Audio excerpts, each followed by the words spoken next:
isso ou tem aquilo, mas quer viver. É uma coisa mágica, é uma coisa linda. A pessoa quer continuar a vida. Mas todos estamos fadados à morte, né? Mesmo nós cristãos, mesmo nós que temos a fé no nosso Senhor e Salvador Jesus Cristo, exceto aqueles que estiverem em terra no momento do arrebatamento da igreja e forem levados pelo Senhor, exceto esses não enfrentarão a morte, né? Já passarão de um corpo vivo para um corpo glorioso. A todo o restante, né, está destinado à morte. Amém? Quero ler com os irmãos 2 textos. O primeiro dele se encontra em Eclesiastes, capítulo 9. Amém?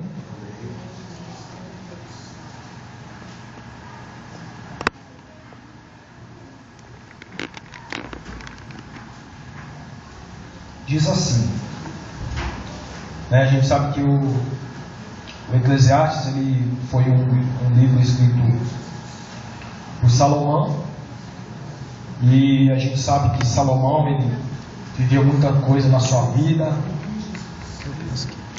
esteve firme na presença do Senhor, pediu sabedoria, se afastou, teve muitos prazeres, acesso a muita riqueza, a muitas mulheres. E a gente vê que o Eclesiastes é uma espécie de reflexão, né, em meio a tudo isso. É aquele tipo de coisa, como se fosse aquele programa do Fantástico, que até tinha um objetivo legal, mas eles acabaram levando algumas pessoas lá que não tinham muita coisa para contar, que era o que vi da vida, né? Levaram muitas pessoas que eram muito novas, não tinham visto quase nada ainda. Mas o objetivo era esse, né? Mostrar o que a pessoa tinha visto da vida, contar sua experiência. O Eclesiastes nos traz isso, né? É tanto que algumas pessoas até veem no Eclesiastes um pouco de tédio, né? É claro que a gente consegue enxergar que por trás de todo esse tédio existe, né, uma mensagem que é a seguinte: olha, tudo nessa vida é vaidade, se no final das contas você não estiver voltado para o Criador. Porque debaixo do sol todas as coisas vão te passar. A história se repete, a história é cíclica, né? O que aconteceu com uma pessoa de um jeito, depois acontece com você, né? Mas no final disso tudo, o que é que a gente leva? A gente tem que pensar em Deus, tem que pensar na vida para além dessa nossa vida terrena. E esse Salomão diz o seguinte no capítulo 9: deveras revolvi todas estas coisas no meu coração, para claramente entender tudo isto, que os justos e os sábios e as suas obras estão nas mãos de Deus, e também que o homem não conhece nem o amor nem o ódio, tudo passa perante sua face. Tudo sucede igualmente a todos, o mesmo sucede ao justo e ao ímpio, ao bom e ao puro, como ao impuro, assim ao que sacrifica, como ao que não sacrifica, assim ao bom como ao pecador, ao que jura como ao que teme o juramento. Este é o mal que há entre tudo quanto se faz debaixo do sol, que a todos sucede o mesmo, que também o coração dos filhos dos homens está cheio de maldade, que há desvarios no seu coração e na sua vida, e que depois se vão aos mortos. Ora, para o que acompanha com todos os vivos a esperança, porque melhor é o cão vivo do que o leão morto, porque todos os vivos sabem que hão de morrer, mas os mortos não sabem coisa nenhuma, nem tampouco eles têm jamais recompensa, mas a sua memória ficou entregue ao esquecimento. Até o seu amor, o seu ódio e a sua inveja já pereceram, e já não tem parte alguma deste século, em coisa alguma do que se faz debaixo do sol. Vai, pois, come com alegria o teu pão e bebe com bom coração o teu vinho, pois já Deus se agrada das tuas obras. Em todo tempo sejam alvos os teus vestidos, e nunca falte o óleo sobre a tua cabeça. Goza a vida com a mulher que amas, todos os dias da tua vida, os quais Deus te deu debaixo do sol, todos os dias da tua vaidade, porque esta é tua porção nesta vida, e do teu trabalho que tu fizeste debaixo do sol. Amém? Irmãos, a gente sabe que estamos fadados à morte, né? Tem a única exceção aí, a do arrebatamento, né? Mas se não for isso, todos nós um dia deixaremos de respirar nessa terra. Todos nós um dia, né, sucumbiremos à morte. Mas 2 pontos eu quero frisar nesta reflexão. O primeiro é o seguinte: se a nós está destinado o morrer, então devemos fazer, como mostra aqui o pregador, o Eclesiastes, viver bem a vida, viver com graça. E note, irmãos, que o que ele chama aqui de viver a vida não é viver esperando um milagre. O que é um milagre? Né? O pastor Luiz Cláudio aqui mesmo já disse uma vez que o milagre é aquilo que não acontece toda hora. Porque se acontece toda hora, não é mais milagre. Por mais que seja divino, é algo corriqueiro, né? Quando a gente olha para o milagre, a gente vê a raridade. Você fala, puxa, é muito difícil isso acontecer. Por exemplo, a gente às vezes vê terremotos em alguns lugares, né? Se eu não me engano, esse tempo aí atrás, ali na Ásia, um terremoto, e um tempo depois de já terem sido feitas as buscas, quando não havia mais esperança de encontrar ninguém com vida, se encontrou uma criança. Aí você fala, puxa, isso é um milagre, né? Por que um milagre? Porque é justamente o corpo mais frágil, entre tantas combinações que poderiam acontecer para aquela criança, né, ficasse de alguma forma protegida ali, algo aconteceu. E aí você chama isso de milagre. Talvez uma intervenção divina, talvez junção de acontecimentos físicos, mas de alguma forma, né, no meio de pouca esperança, aquela criança está viva. Isso é um milagre. Aqui o pregador, ele nos tira, né, dessa esperança de viver a vida na esfera do milagre, no sentido de que nem sempre o milagre acontece, mas a vida deve ser vivida. A princípio ele começa dizendo que ele passou a refletir e tentar entender no coração dele que nessa terra todos estão sujeitos às mesmas coisas. Ele viu o perecimento, a alegria, a dor vir para todos, para justo, para injusto, para ímpio, para pecador, para pobre, para rico. E é essa vida, irmãos, é essa vida.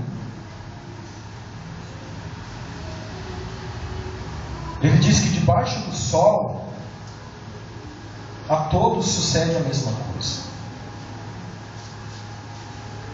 E nós estamos nesta vida. É claro que quando nós colocamos o Senhor na nossa vida, o Senhor age em nós. É claro que nós cremos em livramento, na proteção do Senhor. Mas a questão é que nós também estamos sujeitos. Estamos sujeitos tanto quanto outras pessoas que não conhecem a Deus, que negam a existência de Deus. Então, qual que é o conselho?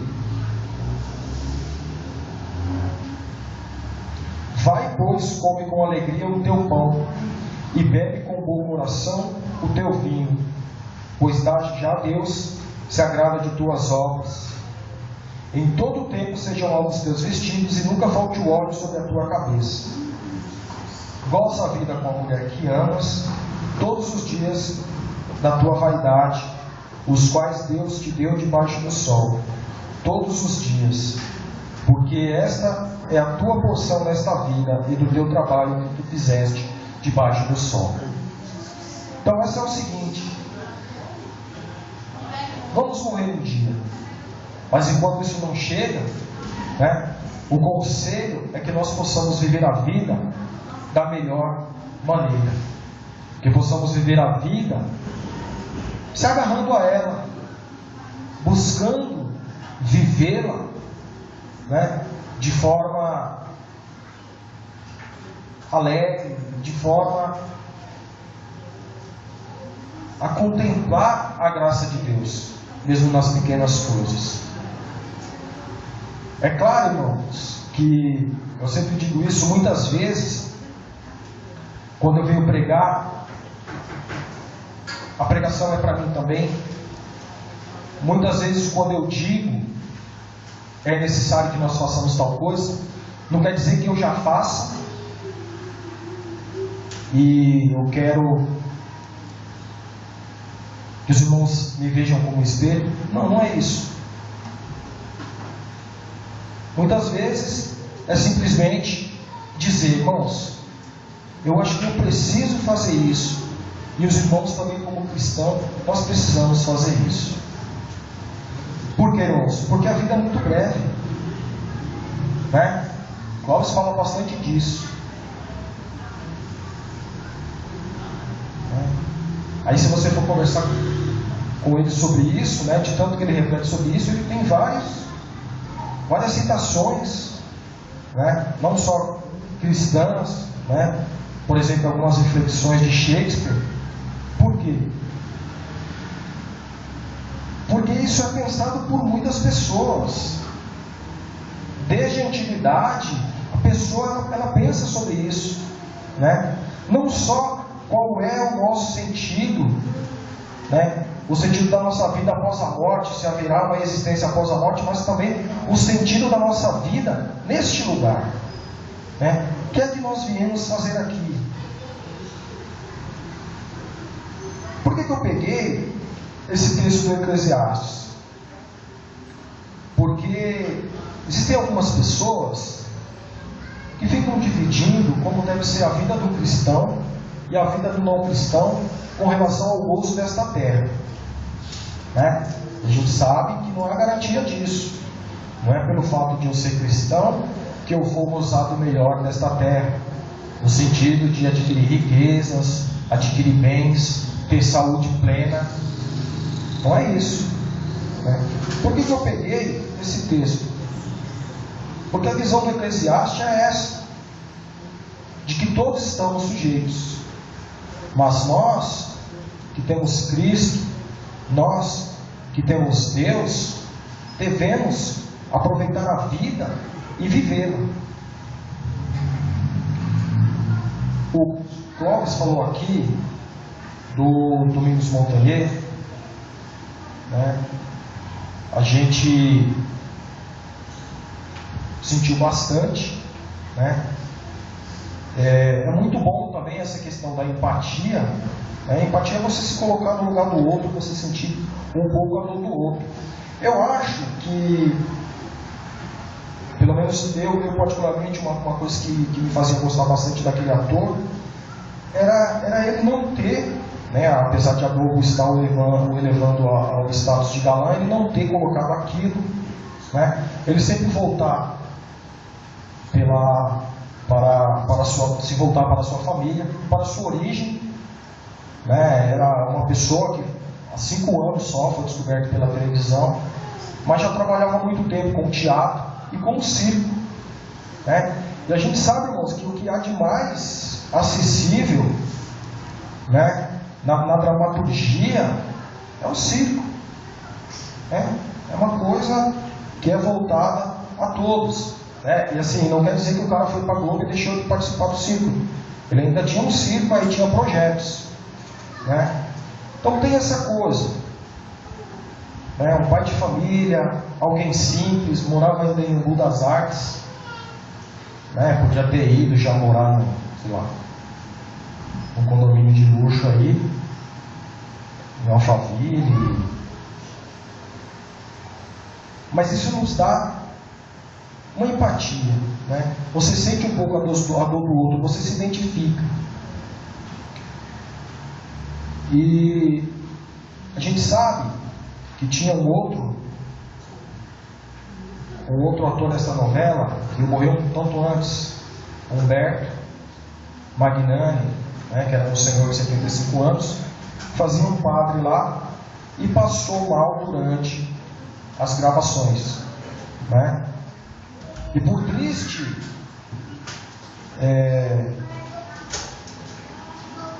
tristeza do destino, no dia do próprio aniversário, dia de fazer 75 anos.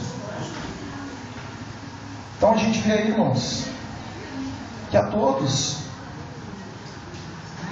a morte estreita. A gente tem um senhor de 75 anos que passou mal, foi um problema de saúde e morreu. Temos um outro que, gozando de saúde,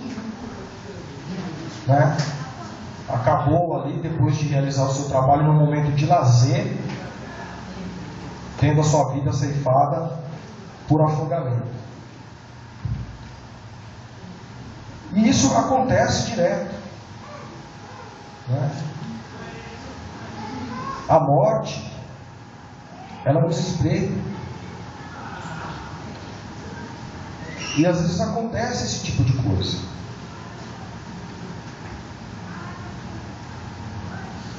Tem um poeta que eu gosto bastante, que é o Manuel Bandeira. Ele, já bem novo, a gente sabe que no começo do século passado não tinha tratamento eficaz contra a tuberculose. Tudo que havia era paliativo, algo que fazia você se sentir um pouco melhor, mas não havia ali algo que pudesse diagnosticar que a pessoa foi curada daquela doença. Então ele é um poeta que passa a sua vida inteira falando sobre a morte. Por quê? Porque ele acreditava que a qualquer momento ele poderia morrer. E a gente sabe que isso penetra a sua poesia.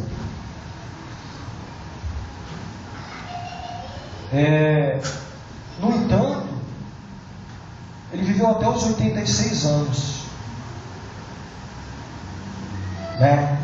Ele chamava a morte de a indesejada das gentes. Tem até um poema dele que chama Consoada, que diz o seguinte: quando a indesejada das gentes chegar, não sei se dura ou canoável, talvez eu tenha medo, talvez sorria ou diga: alô, iniludível, o meu dia foi bom, pode a noite descer. A noite com os seus sortilégios encontrará a lavra do campo, a casa limpa, a mesa posta, com cada coisa em seu lugar. Então é alguém que, quando a morte chegar, vai encontrar tudo pronto. Estou pronto para morrer. E esse homem vive até 86 anos. No entanto, aqui se a gente pega um dos grandes poetas populares brasileiros, que é o Gonzaguinha, numa das suas letras ele diz o seguinte sobre a vida: sempre desejada, por mais que esteja errada, ninguém quer a morte, só saúde e sorte. E a pergunta roda e a cabeça agita. Eu fico com a pureza da resposta das crianças: é a vida, é bonita e é bonita. Viver e não ter a vergonha de ser feliz. Cantar e cantar e cantar, a beleza de ser um eterno aprendiz. Ah, meu Deus, eu sei que a vida devia ser bem melhor e será. Mas isso não impede que eu repita: é bonita, é bonita e é bonita. E a gente sabe que o Gonzaguinha ele morreu novo. Então a gente tem todo tipo de gente na face dessa terra, né? Tem o que está com saúde e de repente morre em um acidente. Tem o que já viveu bastante e ainda assim morre trabalhando, fazendo o que gostava. Tem o que se sente doente, acredita que está prestes a morrer e morre bem velho. Tem o que ama a vida, coloca isso com alegria em canção e morre novo. É isso, irmãos. É nisso que a gente está envolvido. Agora nas Paralimpíadas, eu estava lendo esses dias 2 casos semelhantes. A gente sabe que a gente olhando ali para as Paralimpíadas, né? A gente vê pessoas fazendo coisas assim que você fala, puxa, isso é inacreditável. Né? Como que a pessoa teve a força de vontade, treinou tanto para conseguir fazer isso? A gente tem uma atleta, que é a Marique Vervu, é uma belga. Ela já foi triatleta e agora ela corre naquela cadeira de roda, né? Ela é uma pessoa que sofre tanto, ela tem tantas dores, que ela já decidiu, já assinou os papéis no seu país, permite os seus papéis da eutanásia. O que é a eutanásia? É você pedir para o médico auxiliar a sua morte. Você decide que não quer mais viver, o médico vai lá, dá um medicamento e a pessoa, sem sentir dor, sem perceber, vai e morre. Ela diz o seguinte: cada dia tenho de me despedir de algumas coisas. Eu era capaz de desenhar, agora não. A minha visão está ruim, só tenho 20%. Eu me sinto bem agora, mas em meia hora posso me sentir muito mal. Sofrer tanto que perco a consciência por causa da dor. O que virá depois? Eu tenho medo, mas os papéis da eutanásia me dão a segurança de que quando a situação for muito ruim, eu os tenho. Né? Então é alguém que já está se preparando para morrer. Tem uma outra brasileira, que é a Suzana Ribeiro. Ela também tem uma doença que é degenerativa. Lhe causa muita dor, né? Lhe causa muito sofrimento. Ela diz o seguinte sobre essa sua situação: a gente vai apagando em vida. Eu não sinto gosto nem cheiro. Não consigo mais usar talheres. Tenho que dormir meio sentada, senão sufoco. Tenho muito problema para dormir, mas o que mais me incomoda são os espasmos. Eu tenho cãibra o tempo inteiro, muita dor muscular. Tenho 40% da capacidade respiratória. É um monte de coisas ruins que tento não ficar lamentando. A Suzana, ela não conhece a Marique, né? Mas ela disse que se encontrasse, diria para a Marique não desistir da vida, continuar vivendo, porque ela, na verdade, ela já conseguiu, essa Suzana Ribeiro, ela já conseguiu viver o dobro do que era esperado para quem é acometido por a doença degenerativa que ela tem. Desde que ela foi diagnosticada por essa doença, ela já viveu 12 anos nessa situação, cada vez mais piorando. E os médicos dão geralmente 6 anos. Então, irmãos, por que eu li isso? Porque a gente vê em situações semelhantes. É lógico que a outra não falou que já quer morrer logo. A outra simplesmente diz o seguinte: eu quero ter os papéis, porque quando minha vida ficar insuportável eu vou pedir. Mas essa brasileira aqui, ela diz o seguinte: não, enquanto eu tiver esperança, eu quero viver. Mesmo que seja dolorido, mesmo que seja nessa situação.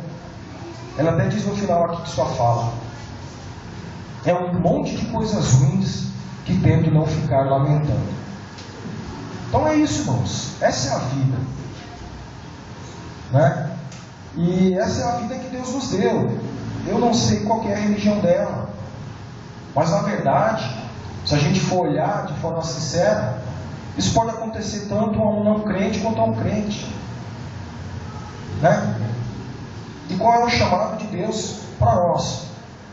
É vivermos a vida, vivemos essa nossa vida aqui. Mas é claro que vai chegar um momento que a vida se irá, né? E com relação a isso, eu gostaria de ler aqui com os irmãos 1 Coríntios 15,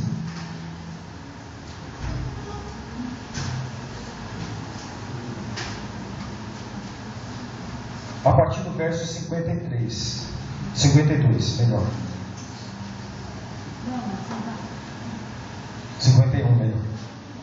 Eis aqui vos digo um mistério. Na verdade, nem todos dormiremos, mas todos seremos transformados. No momento, num abrir e fechar de olhos ante a última trombeta, porque a trombeta soará e os mortos ressuscitarão incorruptíveis.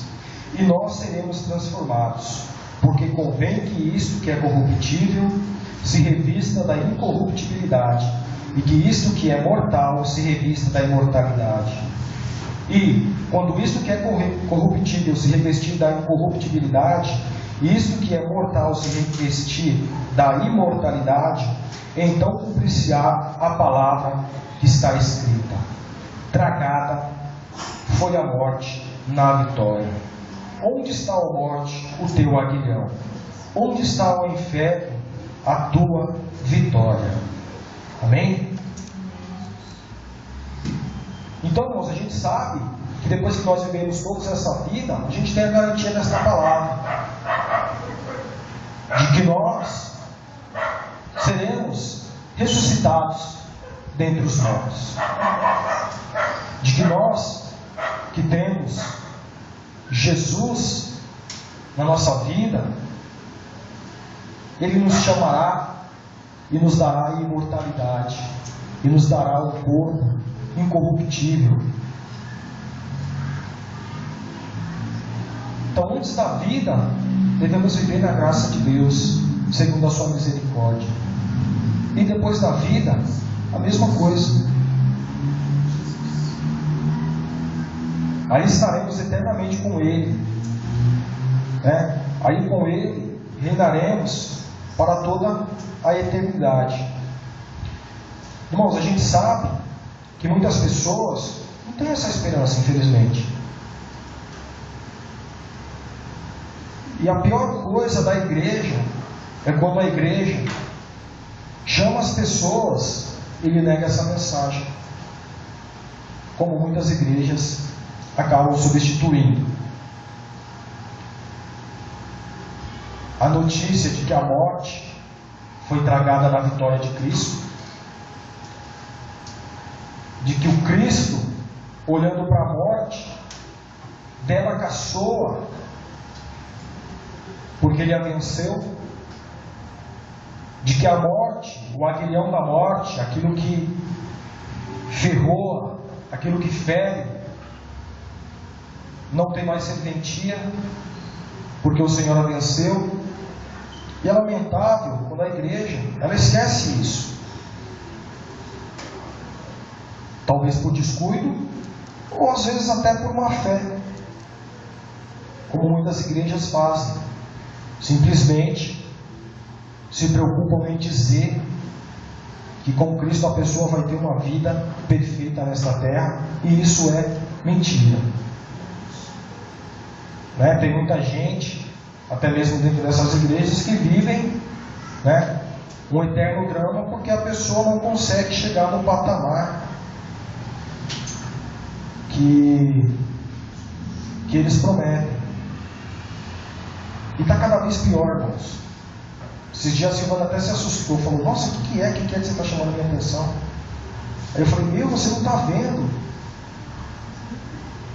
um programa uma igreja X, vocês sabem qual que é.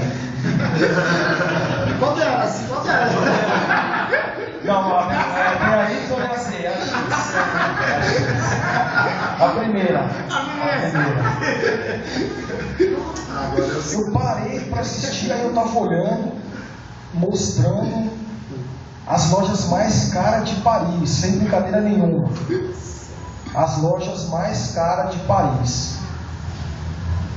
Quanto você, para ter um dia, ter um dia máximo aqui em Paris, quanto você gastava? Aí eu pensei, falei, deve ser um programa de socialite, a Mauri Júnior, não sei o quê. Depois corta para um pastor. Eu falei, Sil, olha, era o quê? Falei, meu, você não está vendo? Você que quer ir para Paris, pô, vamos lá.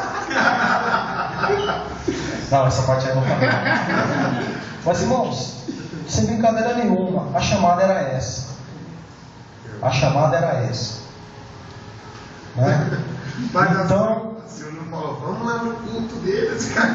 Não, ela não falou. Talvez ela pensou, mas. Ela não falou, não, porque ela viu que eu estava indignado. Mas, irmãos, a verdade é: pense bem. Desde quando Deus se revela, né? Deus cria Adão, Deus se revela aos homens, toda a história dos patriarcas, a história do povo judeu no deserto, toda a luta, aquele pessoal na terra prometida, a chegada dos profetas, a chegada do Cristo, o começo da igreja, 2000 anos se passaram. Tudo isso para Deus nos dar uma mensagem de amor, nos mostrar que Ele nos criou com amor, nos fez imortal, nos fez para ser eterno, para eternamente viver com Ele. O homem se virou contra Deus, perdeu essa imortalidade. Deus ainda cria um plano para nos resgatar a isso, né? Uma mensagem dessa, e aí vem o programa, né? E o chamariz desse programa é: a vida que o artista tem, você também pode ter. Vem para cá para a nossa campanha.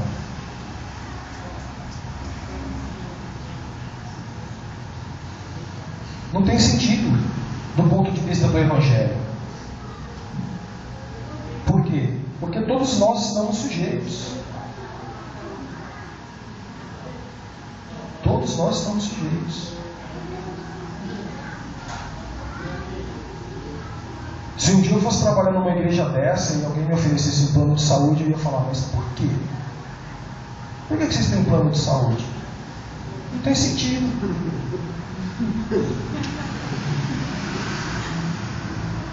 Será que essas pessoas também não ficam doentes? Será que elas não têm problemas financeiros? Será que elas também não morrem? Ou só morrem aos 100 anos jogando golfe? Irmãos, a vida é algo muito lindo que Deus deu para as pessoas.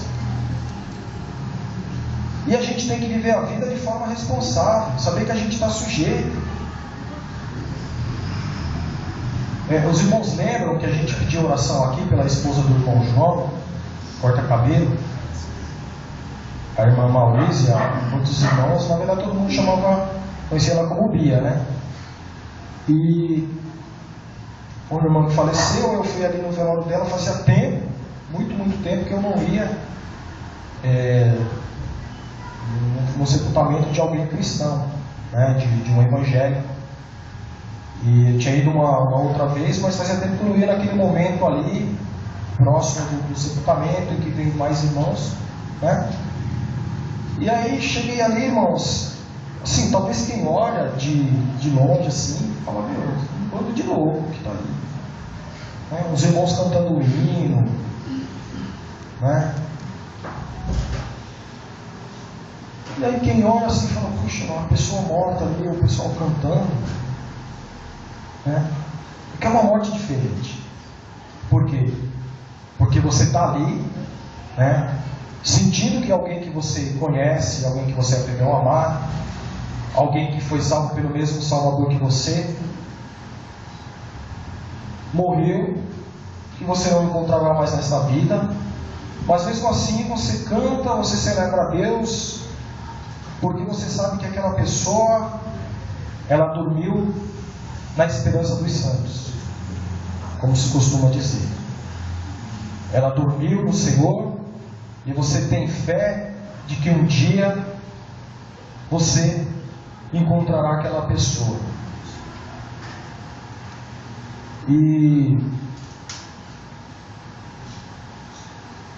olhando ali, né, eu lembrei também de algumas pessoas que já foram conhecidas, que foram enterradas ali, também na Vila Alpina, uma prima minha, o meu avô. Irmãos, infelizmente a vida se vai. E o que nós temos para dizer ao mundo é o seguinte, né?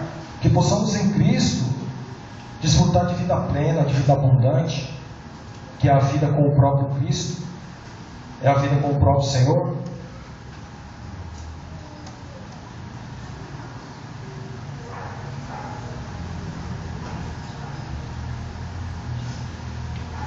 E que possamos na morte encontrar salvação, encontrar a eternidade. É isso que nós temos a dizer. Essa é a mensagem da igreja, né? É uma mensagem que começa na morte, mas que termina na vida. E é vida que não acaba, e é vida que é eterna.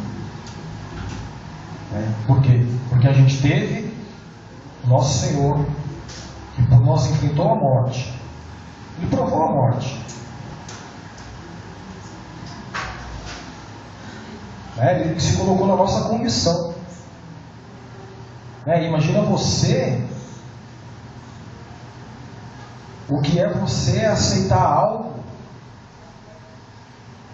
que não está feito para você. Aquilo não faz parte da sua essência. Não tem condições. É uma ruptura muito grande. É mexer no que você é. É aquilo que de forma alguma faz parte da sua essência. Aí você se despe, né, da sua divindade, aceita o corpo de homem para experimentar a morte, para por nós sofrer,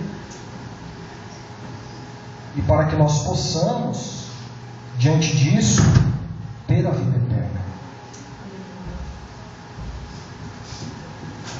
Irmãos, tem um texto aqui com o qual eu quero terminar, que é do Alto da Compadecida.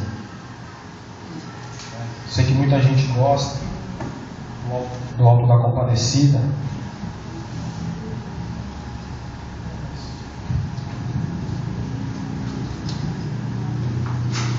Sei que muita gente gosta do Alto da Compadecida, né? Particularmente o irmão Adenildo, a gente assistiu bastante, já riu muito. E a gente sabe, né, que o Alto da Compadecida, ele tem um humor bastante escrachado, né? A gente ri, a gente gargalha olhando aquilo ali. A versão que fizeram, né, para televisão / cinema foi uma versão muito boa. Os atores que eles escolheram ali são atores muito geniais, né? A interpretação do Matheus Nastergaard, do próprio Selton Mello, né? Do Vivendo ali Chicó João Grilo, é uma coisa maravilhosa. Mas a gente sabe que embora esteja majoritariamente imbuído de humor, né? O humor seja a tônica central, e a gente sabe que o Alto da Compadecida, como muitos bons textos de humor, eles tratam com humor coisas sérias, né? Então nos trazem ensinamentos maravilhosos, né? Por exemplo, se a gente for ver a questão da opressão, né? A questão da deturpação das funções eclesiásticas, né? Então a igreja, em vez de viver para servir o povo, vive para enriquecer. Tem aquele que é mais rico, que oprime o mais pobre, né? Então tem muitas outras coisas. E no momento, ali no Alto da Compadecida, a gente também tem reflexões sobre a questão da vida, né? E os irmãos podem se lembrar, num dado momento, né, ali envolto num humor, numa algazarra tremenda, a gente tem um momento que é um momento assim até meio que solene, né, que se muda a perspectiva que se tem para uma fala do Chicó diante da morte do seu companheiro João Grilo. Diz o seguinte: João, João, morreu. Ai meu Deus, morreu o pobre de João. Tão amarelo, tão safado e morrer assim. O que é que eu faço no mundo sem João? João, João, não tem mais jeito. João Grilo morreu. Acabou-se o grilo mais inteligente do mundo. Cumpriu sua sentença e encontrou-se com o único mal irremediável, aquilo que é a marca de nosso estranho destino sobre a terra, aquele fato sem explicação que iguala tudo que é vivo num só rebanho de condenados, porque tudo que é vivo morre. Né, irmãos? Então, é isso, né? O Ariano Suassuna é um gênio, uma pessoa simples, mas muito genial. Gostava muito, né, do estilo dele. E ele, né, no meio do humor, né, nos traz essa reflexão tão grande, né? Ele diz o seguinte: encontrou com um único mal irremediável. A medicina pode avançar, pode fazer o que quiser. A gente pode achar cura para AIDS, achar cura para o câncer. A gente não vai dar um jeito na morte, né? Então o que nos resta? Nos resta é pedir ao Senhor graça para viver bem essa vida e crer, né? Tendo convicção de que